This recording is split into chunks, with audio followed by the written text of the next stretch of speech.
Welcome to PN education. आज हम 18 जून 2026 के जितने भी करंट अफेयर्स के इंपॉर्टेंट क्वेश्चन बन सकते हैं सारे हम इस वीडियो में डिस्कस करेंगे और हर क्वेश्चन से रिलेटेड इंपॉर्टेंट फैक्ट भी मैं आप लोगों को बताऊंगी। तो इस पूरे वीडियो को ध्यान से सुनिएगा। चलते हैं फर्स्ट क्वेश्चन की ओर। फर्स्ट क्वेश्चन क्या है? वर्ष 2026 में G7 शिखर सम्मेलन की मेजबानी कौन सा देश कर रहा है? तो अभी हाल ही में 15 से 17 जून 2026 के बीच में G7 शिखर सम्मेलन की जो मेजबानी है वो फ्रांस के द्वारा की जा रही है। जब मेजबानी ये कर रहा है तो इसका मतलब कि इसकी अध्यक्षता भी कौन करेगा? फ्रांस ही करेगा। अब यहाँ पर किन किन मुद्दों पर चर्चा होने वाली इसके बारे में चर्चा करते हैं। तो G7 शिखर सम्मेलन में मुख्य रूप से वैश्विक आर्थिक विकास, मतलब जो आर्थिक संकट उत्पन्न हुआ है, चाहे वो रशिया यूक्रेन का युद्ध हो, चाहे वो अमेरिका ईरान का युद्ध हो, उससे रिलेटेड जलवायु परिवर्तन जो लगातार होते जा रहा है और अंतर्राष्ट्रीय सहयोग पर चर्चा की जानी है।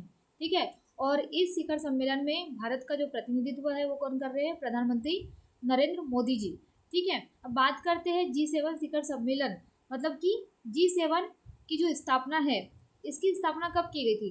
तो G7 की जो स्थापना है वो की गई थी 1975 में। कब? 1975 में। और 1975 में इसकी स्थापना करने का मुख्य उद्देश्य क्या था? क्योंकि 1973 में जो है वैश्विक स्तर पर तेल संकट उत्पन्न हो गया था। ठीक है। इसी को देखते हुए जो है कहना चाहिए बड़े जो कंट्रीज थे, जो विकसित जो कंट्रीज थे, उन्होंने G7 की जो है स्थापना की थी। ठीक है। तो उस टाइम पे इसमें जो है कितने सदस्य देश थे? तो 1975 में इसमें 6 सदस्य देश थे। ठीक है। इसमें था आपका फ्रांस, जर्मनी, इटली, जापान और कहना चाहिए यूके और यूएसए। बाद में जब है 1976 में, है ना, 1976 में जब इसका दूसरा सम्मेलन हुआ तो उस टाइम पर जो है कनाडा को इसमें शामिल कर लिया गया। तो 6 के स्थान पर ये क्या हो गया? आपका G7 हो गया। ठीक है। बाद इसका जो मुख्य उद्देश्य था, जो G7 की जो स्थापना की गई थी, उसका मुख्य उद्देश्य था कि वैश्विक आर्थिक स्थिरता प्रदान करना, अंतर्राष्ट्रीय सुरक्षा प्रदान करना, ऊर्जा नीति और आतंकवाद और जलवायु परिवर्तन जैसे मुद्दों पर अपनी कहना चाहिए बातें रखना और उसको जो है उसका समाधान करना। ठीक है। जैसे जैसे आगे बढ़ता गया तो 1998 में 1998 में रूस को जो है, रशिया को जो है G7 में शामिल कर लिया गया। तो इसका G7 से हटकर क्या नाम हो गया? G8 हो गया। लेकिन 2014 में रशिया ने क्या किया? रूस ने, मतलब रशिया ने क्रीमिया प्रदेश, है ना, उस पर आक्रमण कर लिया, मतलब उस पर हमला कर लिया और उसको अपने कब्जे में ले लिया। इस वजह से जो है रशिया को 2014 के बाद G7 से हटा दिया गया, है ना। तो G8 से जो है फिर से इसका नाम क्या हो गया? आपका G7 हो गया। ठीक है। तो अगर बात करें G7, तो ये वैश्विक स्तर पर 10% जनसंख्या की जो है क्या करता है? हिस्सेदारी रखता है और कुल वैश्विक स्तर पर जीडीपी में इसका 43% योगदान भी है ना। तो कुल मिला के जो कहना चाहिए G7 एक कमेटी की जो स्थापना है वो क्यों की गई थी?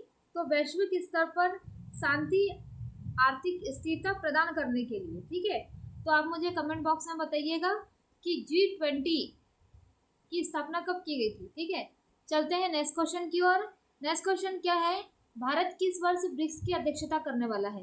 तो भारत जो है 2026 में ब्रिक्स की अध्यक्षता करने वाला है और इसमें जो है 4 स्तंभ रखे गए। इन 4 स्तंभों के माध्यम से अपनी अपनी बातें रखा जाएगा। मुख्य रूप से लचीलापन, नवाचार, सहयोग और सतत विकास पर ध्यान केंद्रित किया जाएगा। अब बात करते हैं कि इस ब्रिक्स की स्थापना कब की गई थी। अगर मैं बात करूं ब्रिक्स की स्थापना, तो ब्रिक्स की स्थापना जो है 2006 में की गई थी। कब की गई थी?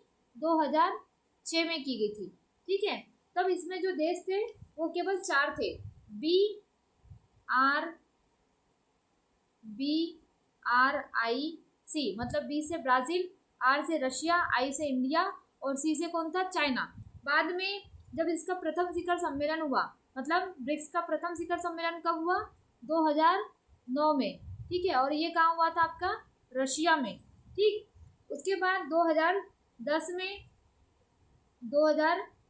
में जो है ब्राज़ील में एक सम्मेलन हुआ ब्रिक्स का और उसी में जो है S, मतलब साउथ अफ्रीका, 2010 के ब्रिक्स सम्मेलन में ही ये शामिल हुआ था। तो फिर बाद में जो है 4 कंट्रीज के स्थान पर इसमें कितने शामिल हो गई थी? 5 कंट्रीज शामिल हो गई थी। फिर धीरे धीरे धीरे जो है ब्रिक्स की कहना चाहिए एक तरीके से विश्वसनीयता बढ़ती गई और कंट्रीज में शामिल होते गए। तो अब जो है ये क्या कहलाता है, ब्रिक्स प्लस। क्या कहलाता है, तो ब्रिक्स प्लस कहलाता है। ठीक है, क्या कहलाता है, तो ब्रिक्स प्लस कहलाता है, जिसमें मुख्य रूप से कौन कौन सी कंट्रीज शामिल हो गई है, तो मिस्र, इथोपिया, ईरान, इंडोनेशिया, सऊदी अरब और जो है संयुक्त अरब अमीरात। ईरान का इस ब्रिक्स में शामिल होने की वजह से ही ऐसा कहा जाता है कि अमेरिका द्वारा ईरान पर अटैक किया गया। ठीक है, जो अभी भी युद्ध चल रहा है। ठीक, अब बात करते हैं कि इसमें मुख्य रूप से जब 2014 में इसका सम्मेलन हुआ तो इन्होंने ये सदस्य देशों ने ये निकाला कि हम जो है एक बैंक बनाते हैं जिसमें हम लोग क्या करेंगे, अपना अपना योगदान देंगे। तो इसी को देखते हुए न्यू डेवलपमेंट बैंक, कौन सा, न्यू डेवलपमेंट बैंक की जो स्थापना है वो चाइना के संघई में की गई, मतलब इसका हेडक्वार्टर संघई में है।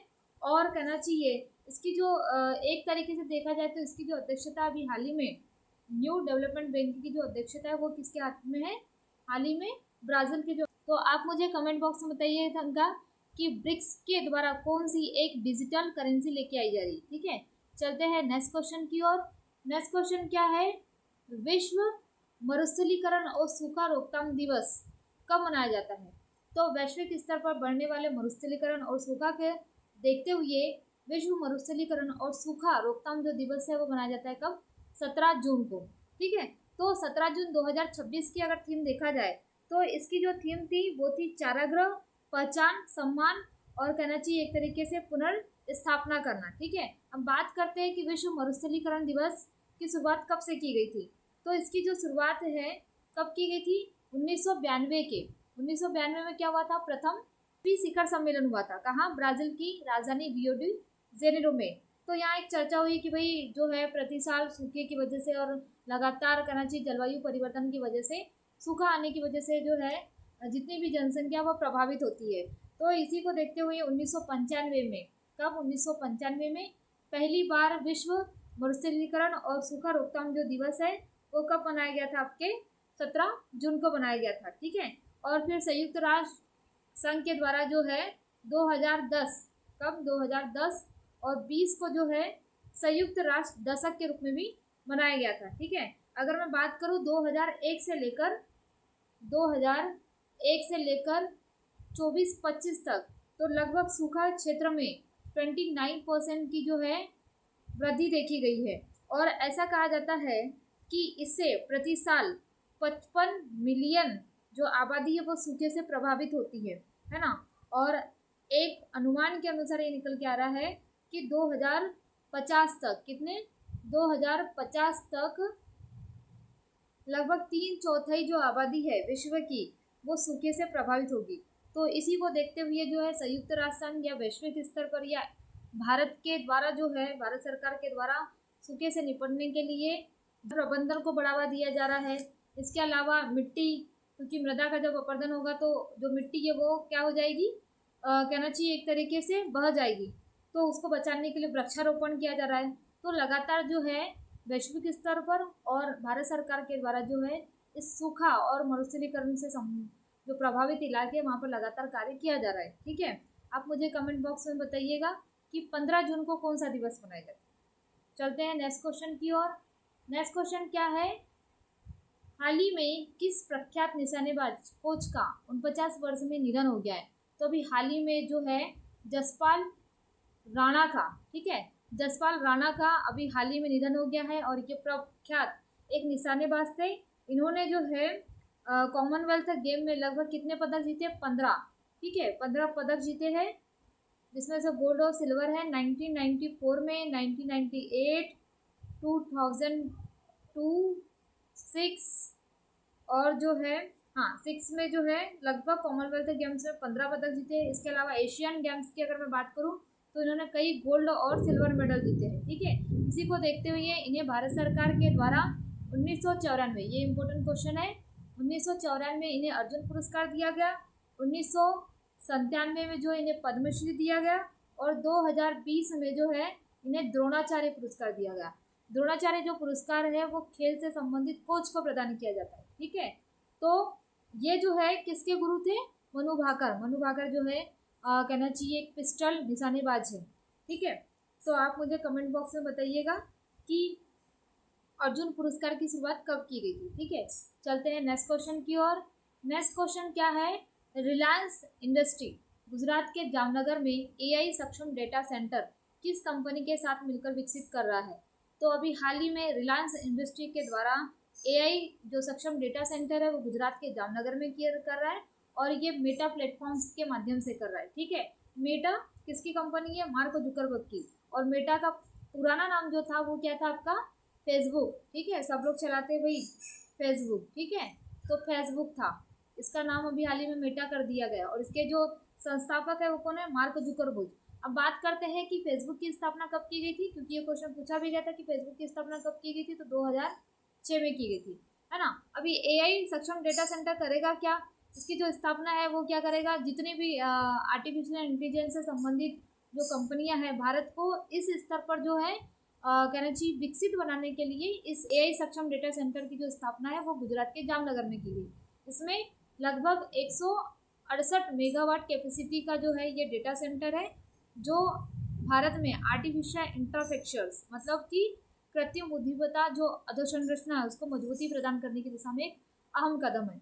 आप मुझे कमेंट बॉक्स में बताइएगा कि भाई हाल ही में सुप्रीम कोर्ट के द्वारा किस ऐप पर प्रतिबंध लगा दिया गया है। ठीक है, तो ये था आज का हमारा वीडियो। आपको ये वीडियो कैसे लगा प्लीज़ कमेंट बॉक्स में जरूर बताइएगा, और अभी तक आपने हमारे पीएन एजुकेशन चैनल को सब्सक्राइब नहीं किया है तो प्लीज़ इसे सब्सक्राइब जरूर कर लीजिए।